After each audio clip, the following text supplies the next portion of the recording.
It is that time for my response to a tweet. And today's tweet reads, "We might have thought conservatism won because Trump lost. But how does half the country vote for a democratic socialist?" We might have thought conservatism won because Trump lost. But how does half the country vote for a democratic socialist? I think this is a very, very, very good tweet, and I'm more than happy to respond to it. And here's my response. Because we refuse to address the 800-pound gorilla in the room. And since we refuse to address it, that means we're afraid to wrestle with it. We're afraid to wrestle with this 800-pound gorilla.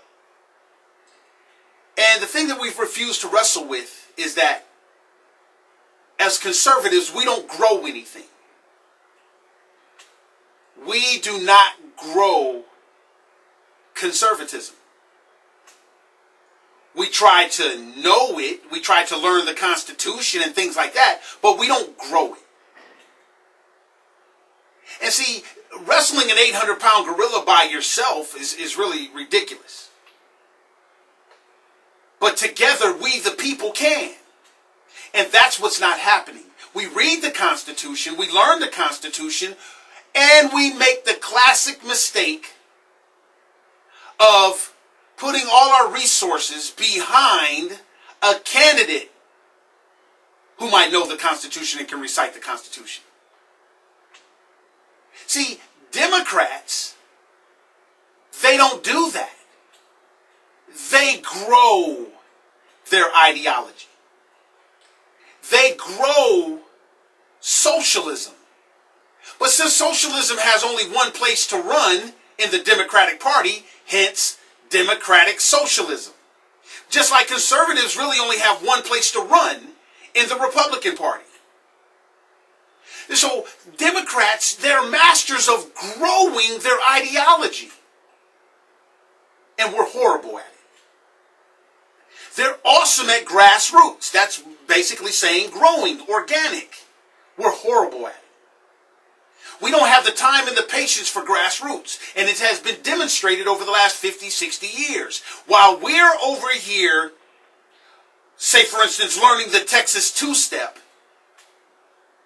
they're over there engaging our children and childish acting adults in the nene.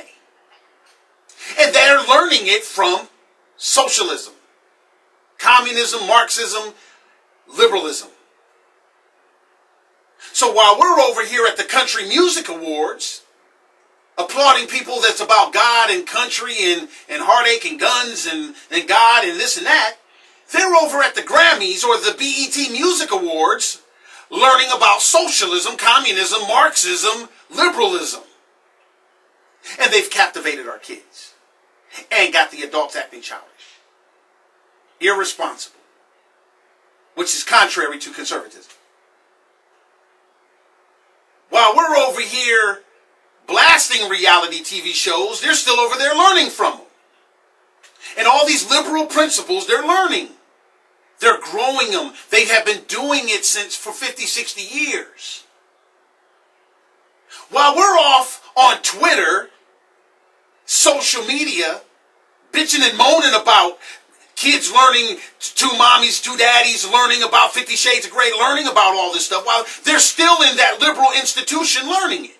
So while we're on social media and in front of the cameras bitching about it, they're in the school still learning it. They still have our children. They took conservative sounding principles and then grew us into turning our children, our future, over to them to learn from. We don't know how to grow nothing. We don't understand the importance of creativity.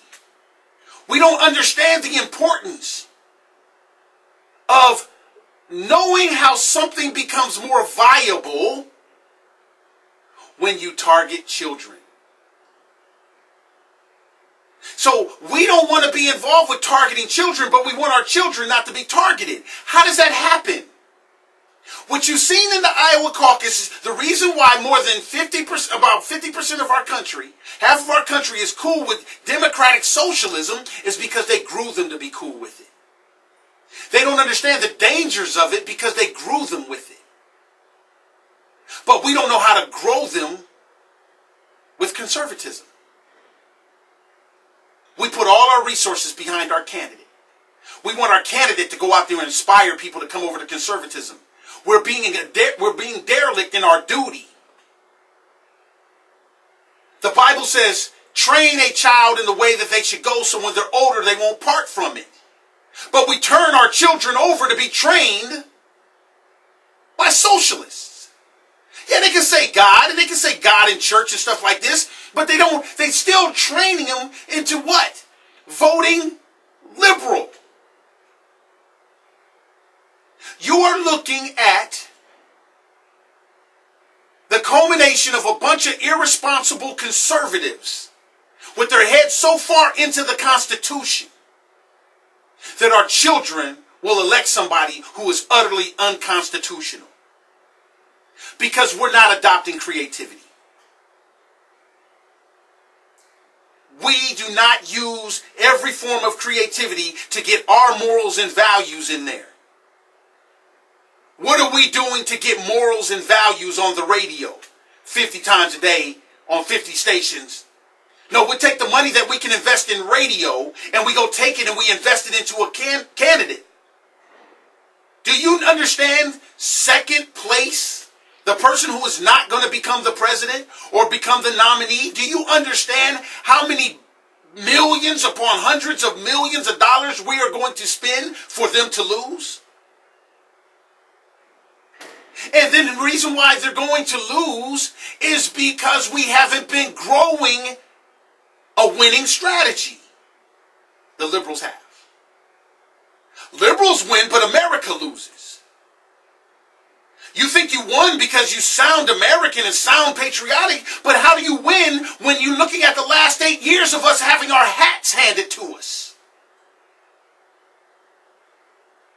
Because you refuse to embrace and wrestle with that 800-pound gorilla in the room. We don't know how to grow anything. We do not have the patience to grow anything. We do not understand and appreciate our enemy and what they're trying to do. And it's bigger than a soundbite. It's bigger than a photo op. Because if you relegate yourselves to photo ops and sound bites and you don't own the media, you're stuck like Chuck again. We have watched the media tell us what the polls mean and everything, and we just seen that means anything the media has told you is wrong. But right now, we're wondering what the polls say in New Hampshire. We're going to the next place and use something that is deemed wrong, and we're still going to tout that stuff. Instead of growing our people to understand what's really going on, that votes matter. And what's happening, why socialism even believes it has a chance of winning in a place like America, is because they've been training our children in the way that they should go. So now that they're older, they're not parting from it. Conservatives, you have to start investing into creativity. You have to start investing into new voices. You have to let people know there's a home in conservatism with their creativity. That liberals are not the only place where you can get an arts degree at. Liberalism is not the only place where you can get a performing degree at. Liberalism is not the only place where you can rap or sing or dance. Liberalism is not the only place for your creativity. And conservatism, conservatives, Iowa has shown something else also. That you guys can't even embrace the fact that we have diversity on our side? How do you guys continue to jump over the fourth place candidate and know that the liberals are not going to show how you jump over the fourth place candidate? Congratulations to Ted Cruz. If it comes out that he did something shady, I hope it comes out. But the point is this. We, the people, can wrestle and defeat that 800-pound gorilla. And we can also move the 60,000-pound elephant. If we can admit that we don't grow good. And what you have seen in Iowa is that if we cannot inspire a nation, and if we can't use creativity starting right now to inspire creativity, we are going to elect the socialists. Because they're going to be able to show that conservatives are not that social. Hey, that's my response to a tweet on the Phil Williams Show.